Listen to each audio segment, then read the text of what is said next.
بسم اللہ الرحمن الرحیم۔ تمام دیکھنے اور سننے والوں کو السلام علیکم۔ میدان عرفات میں آخری نبی کریم صلی اللہ علیہ وآلہ وسلم نے 9 ذی الحج 10 ہجری کو آخری خطبہ حج دیا تھا۔ آئیے اس خطبے کے اہم نکات کو دہرا لیں، کیونکہ ہمارے نبی نے کہا تھا کہ میری ان باتوں کو دوسروں تک پہنچائیں۔ آپ صلی اللہ علیہ وآلہ وسلم نے فرمایا، اے لوگو سنو، مجھے نہیں لگتا کہ اگلے سال میں تمہارے درمیان موجود ہوں گا۔ میری باتوں کو بہت غور سے سنو اور ان کو ان لوگوں تک پہنچاؤ جو یہاں نہیں پہنچ سکے۔ اے لوگو، جس طرح یہ آج کا دن، یہ مہینہ اور یہ جگہ عزت اور حرمت والے ہیں، بالکل اسی طرح دوسرے مسلمانوں کی زندگی عزت اور مال حرمت والے ہیں، تم اس کو چھیڑ نہیں سکتے۔ آپ نے فرمایا کہ لوگوں کے مال اور امانتیں ان کو واپس کرو، کسی کو تنگ نہ کرو، کسی کا نقصان نہ کرو، تاکہ تم بھی محفوظ رہو۔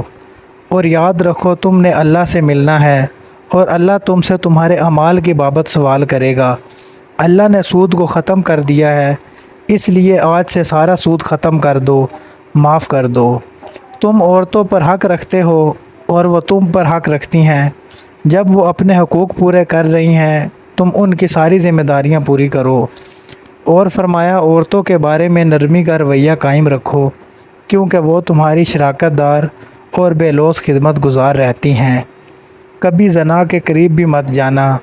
اور فرمایا کہ اے لوگو، میری بات غور سے سنو، صرف اللہ کی عبادت کرو، 5 فرض نمازیں پوری رکھو، رمضان کے روزے رکھو اور زکوٰۃ ادا کرتے رہو، اگر استطاعت ہو تو حج کرو۔ زبان کی بنیاد پر، رنگ نسل کی بنیاد پر تعصب میں مت پڑ جانا۔ کالے کو گورے پر اور گورے کو کالے پر، کسی عربی کو اجمی پر اور اجمی کو عربی پر کوئی فوقیت حاصل نہیں۔ ہر مسلمان دوسرے مسلمان کا بھائی ہے، تم سب اللہ کی نظر میں برابر ہو، برتری صرف تقوی کی وجہ سے ہے۔ اور فرمایا، یاد رکھو تم ایک دن اللہ کے سامنے اپنے اعمال کی جواب دہی کے لیے حاضر ہونا ہے، خبردار رہو میرے بعد گمراہ نہ ہو جانا۔ یاد رکھنا میرے بعد کوئی نبی نہیں آنے والا، نہ کوئی نیا دین لایا جائے گا۔ میری باتیں اچھی طرح سے سمجھ لو۔ میں تمہارے لیے 2 چیزیں چھوڑ کر جا رہا ہوں، قرآن اور میری سنت۔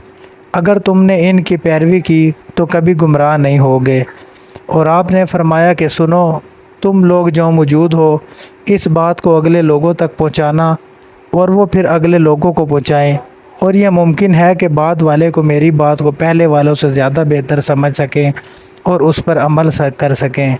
پھر آپ نے آسمان کی طرف چہرہ اٹھایا اور کہا کہ اے اللہ، گواہ رہنا، میں نے تیرا پیغام لوگوں تک پہنچا دیا ہے۔ اللہ ہمیں ان لوگوں میں شامل کرے جو اس پیغام کو سنیں، پڑھیں اور اس پر عمل کرنے والے بنیں اور اس کو آگے پھیلانے والے بنیں۔